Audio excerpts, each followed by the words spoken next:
लेकिन उनका प्रोजेक्ट भी हुमायूं कबीर के नए बाबरी जैसा ही कट्टरपंथ से प्रेरित और कट्टरपंथियों के तुष्टीकरण वाला है।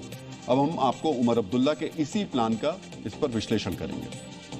डीएनए मित्रों, कल यानी 3 दिसंबर को उमर अब्दुल्ला ने अपनी कैबिनेट की बैठक बुलाई। सीएम कैबिनेट की बैठक बुलाए, इसमें कुछ नया नहीं है, लेकिन जम्मू के सिविल सचिवालय में होने वाली उमर कैबिनेट की बैठक पर सबकी नजर है।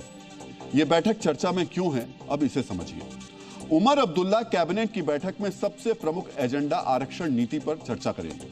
उमर कैबिनेट में सरकारी नौकरियों और शिक्षण संस्थानों में ओपन मेरिट कोटा बढ़ाने के प्रस्ताव को मंजूरी दे सकती है। इसके लिए जम्मू कश्मीर में मौजूदा आरक्षण की व्यवस्था में बदलाव किया जा सकता है। कल कैबिनेट की बैठक से पहले आज उमर सरकार ने कैबिनेट की उप समिति की उस रिपोर्ट को मंजूरी दे दी जिसमें जम्मू कश्मीर में आरक्षण को घटाकर 50% करने की सिफारिश की गई है।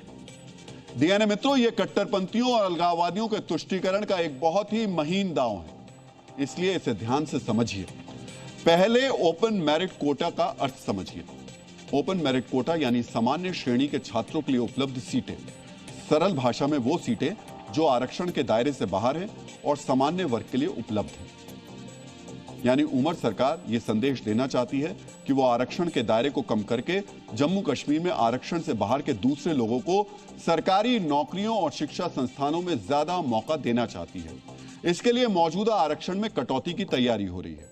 आम लोगों को ज्यादा मौका देने के नाम पर कैसे उमर अब्दुल्ला सरकारी नौकरियों और शिक्षण संस्थानों के दरवाजे कट्टरपंथियों के लिए खोल रहे हैं, हम आपको विस्तार से बताएंगे। लेकिन पहले आपको जम्मू कश्मीर में आरक्षण की मौजूदा व्यवस्था की जानकारी दे देते हैं।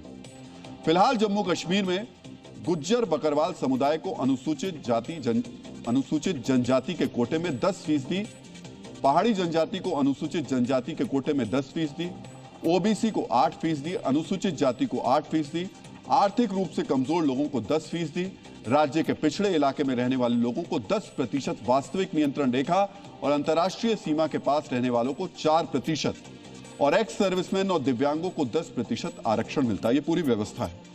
यानी जम्मू कश्मीर में फिलहाल 70% आरक्षण है।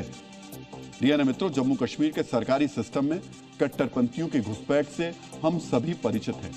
कई कट्टरपंथी और अलगाववादी बतौर सरकारी मुलाजिम वेतन लेते हैं। आरक्षण के कारण फिलहाल सिस्टम में उनकी मौजूदगी कम है। इसीलिए कट्टरपंथी उमर अब्दुल्ला पर दबाव बना रहे थे कि आरक्षण की सीमा घटाई जाए ताकि सरकारी नौकरियों में इनकी हिस्सेदारी बढ़े। उमर अब्दुल्ला पर दबाव